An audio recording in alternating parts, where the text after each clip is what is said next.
Donald Trump की किस्मत से अधिक अमेरिका की फूटी किस्मत को ज्यादा दिखाती है।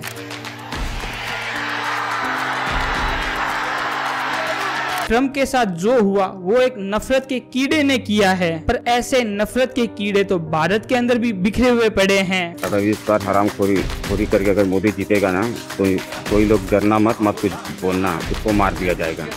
क्या ट्रंप के साथ जो हुआ वही भारत के अंदर मोदी के साथ होने का प्रयास हो रहा है? 6 महीने बाद 7-8 महीने बाद ये घर से नहीं निकल पाएगा। कहां से पैदा हो रहे हैं ये नफरती लोग जो देश को पूरे गृह युद्ध के अंदर झोंक रहे हैं। एक तरफ ट्रंप, दूसरी तरफ राहुल गांधी, एक तरफ बाइडेन, दूसरी तरफ नरेंद्र मोदी, एक तरफ विश्व की 20वें नंबर डेमोक्रेसी पार्टी अमेरिका और दूसरी तरफ विश्व की 100 नंबर डेमोक्रेसी पार्टी इंडिया। एक और ओपोजिशन के नेता और एक्स प्रेसिडेंट को खुलेआम के अंदर गोली मार दी जाती है और दूसरी ओर ओपोजिशन के नेता पूरे देश के अंदर मोदी जी को फोसिस्ट बोलता है और पूरे देश का भ्रमण करते हुए देश के सबसे अनसेफ स्थान पहुंच जाता है, यानी कि कश्मीर, और मजे के साथ स्किनिंग करता है। फिर भी भारत की डेमोक्रेसी खतरे में है और यूएसए अपनी डेमोक्रेसी को बचा रहा है। ट्रंप बोलिविया के अंदर भाषण देने के लिए गए थे, सब कुछ नॉर्मल चल रहा था। ट्रंप स्टेज पर थे और बॉर्डर पार आने वाले लोग व अनावकृतिक लोगों के बारे में चार्ट लेकर समझा रहे थे। अचानक से कई राउंड फायर होते हैं जिसमें क्राउड में बैठा एक व्यक्ति मारा जाता है और 2 व्यक्ति घायल हो जाते हैं। एक गोली ट्रंप के कानों से छूकर निकल जाती है। ट्रंप जहां स्पीच दे रहे थे उसके 130 फीट की दूरी पर एक मैन्युफैक्चरिंग प्लांट था।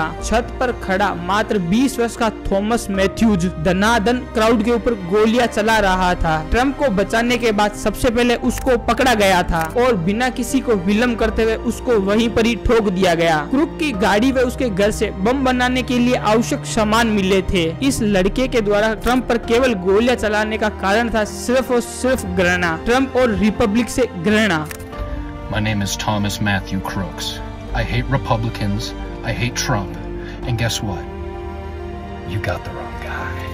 स्क्रीन के ऊपर जो आपको आर्टिकल दिख रहा है जो ट्रंप पर किए गए हिंसात्मक प्रयास के बाद लिखा गया है, जिसमें ट्रंप को पुट वी डिक्टेटर कहा गया है। कुछ सप्ताह के आर्टिकल मैं आप सब लोगों को दिखाता हूँ। ट्रंप यूएसए को डेमोक्रेसी को तानाशाह के अंदर बदल रहे हैं। क्या ट्रंप को डिक्टेटरशिप लाने से बचाया जा सकता है? ट्रंप कैसे अमेरिका की पॉलिटिक्स को डिक्टेटरशिप के सांचे में डाल रहे हैं? चुनाव ट्रंप को डिक्टेटरशिप की ओर ले जा रहा है। ऐसे सारे बयान और ऐसे सारे आर्टिकल की वजह से लोगों के मन में घृणा उत्पन्न होती है और यही आर्टिकल और ऐसे ही आर्टिकल हम लोग भारत के अंदर भी देखते हैं। आप सब लोगों को क्या लगता है ये झूठे आर्टिकल की वजह से लोगों को बहलाया और फुसलाया जा सकता है? तो प्लीज आप सब लोग इन चीजों से बचें।